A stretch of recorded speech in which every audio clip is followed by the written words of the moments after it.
سرکار دو عالم صلی اللہ علیہ وآلہ وسلم دے غلاموں میرے پاک نبی علیہ السلام نے بیٹی دی عظمت کو بیان فرمایا، بیٹی دی شان کو بیان فرمایا۔ امام نے سنن دے دارمی دے اندر روایت موجود ہے، سرکار دو عالم صلی اللہ علیہ وآلہ وسلم دی محفل پاک سجی ہے، ایک شخص آ جاندا ہے، اُنہی اکھاں تو آنسو بہ رہے نے، زارو قطار پیار ہوندا ہے۔ میرے پاک نبی علیہ السلام نے اپنے غلام دا چہرہ دیکھیا، فرمایا میرے غلام کی گل ہے، اکھاں تو آنسو کیوں بیان نے، زارو قطار کیوں پیار ہوندے ہیں؟ آج کرتے ہیں سونیا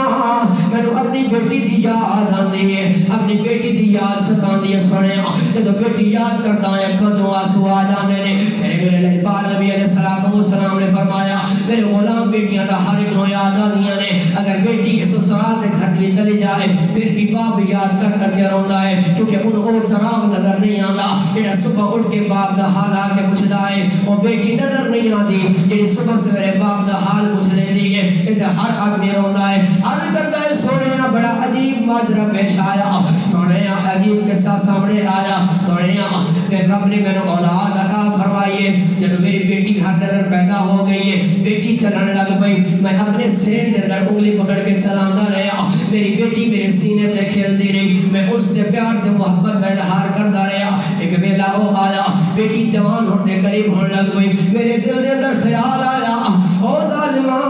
یہ بیٹی تیری جوان ہو جائے گی، کسی دے نکاح کے اندر جائے گی، تیرے معاشرے کے اندر معاذ اللہ عزت نہیں رہے گی، تیرا مقام نہیں رہے گا، تینوں لوگ برا بھلایا کرن گے، اس طرح کر اس بیٹی کو زندہ دفن کر دے۔ اللہ اکبر، حضور دی بارگاہ کے اندر روندا بھی جا رہا تے قصہ کہانی بھی سناتا جا رہا، تیرے میرے لجپال نبی علیہ السلام دی بارگاہ کے اندر کرتا ہے سونیا بیٹی ہر وقت میرے نال چلن والی، میرے گھر کے ماحول کے اندر میری انگلی پکڑ کے چلن والی، میرے نال بڑا ہی پیار کر دیے، میرے نال بڑی محبت کر دیے۔ سونیا ایک دن میں چلیا، فرمایا میرے پیچھے پیچھے عرض کرتا ہے میرے پیچھے پیچھے بیٹی چلن لگ گئی، میری انگلی بھی پکڑ لئی ہے، میں آگے جا رہا، فمررت حتی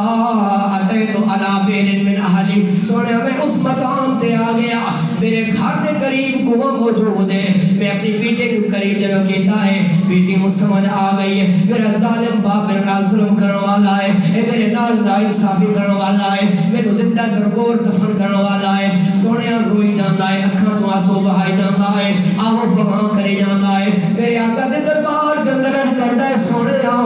مینوں ترس نہ آیا، مینوں رحم نہ آیا، بیٹی نے میرا بازو پکڑ لیا، کہندی ابا نہ کر، اس واسطے مینوں پالیا، مینوں اس واسطے پیدا کیتا ہے کہ جب میں جوانی دے قریب جاواں گی مینوں زندہ دفن کر دیویں گا، اس واسطے اپنی ساتھی تے مینوں سلایا، اس واسطے میرے نال محبت کا اظہار کیتا ہے، اس واسطے میرے نال پیار کا اظہار کیتا ہے، اس واسطے میری ماں نے مینوں دودھ پلایا، جب میں جوانی دے قریب جاواں گی مینوں دفن کر دیتا جائے گا۔ سونیا میرا ہاتھ پکڑ لیا ہے کہ بار بار رو کے کہہ دیا ابا نہ کر،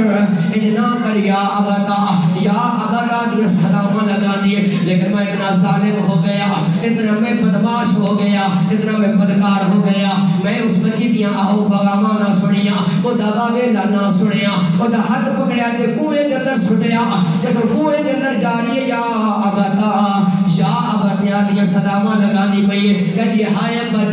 جان کی کیتا ہے، آج کرتا ہے سونیا جدو رات ہوندی ہے، جدو بھی بستر تے لیٹا میں چین نہیں آندا، میں نے سکون نہیں آندا، کرنا دے اندر وہی آوازاں آندیاں نے، یا ابتا اے میرے باپ بڑا ظلم کیتا ہے، بڑا ظلم کیتا ہے۔ حضرات توجہ طلب کر، نبی کریم علیہ السلام نے اپنے صحابی دا یہ جدو واقعہ سنے آئے، یہ اس دور دا واقعہ جاہلیت کے اندر پیش آیا، حدیث کے اندر آندا ہے آقا علیہ السلام دی اکھاں تو آنسو جاری ہو جاندے نے، اللہ حتی وقعت دمہ علی لحیتہ، میرے آقا دی داڑھی مبارک تر ہو جاندی ہے، فرمایا اے میرے غلام دوبارہ یہ واقعہ سنا دے، پھر وہ سنا دینا میرے آقا روئی جاندے نے، وہ صحابی بھی اپنی کہانی کو یاد کر کے روئی جاندا ہے، اپنے آنسو بہائی جاندا ہے، جن مرتبہ میرے آقا نے قصہ سن لیا، فرمایا ظالمات بڑا ظلم کیتا ہی، لیکن دامن اسلام دے اندر آگے آئے، میرا کلمہ پڑھ لے آئے، اللہ تیرے اس گناہ دی بخشش فرما دے گا۔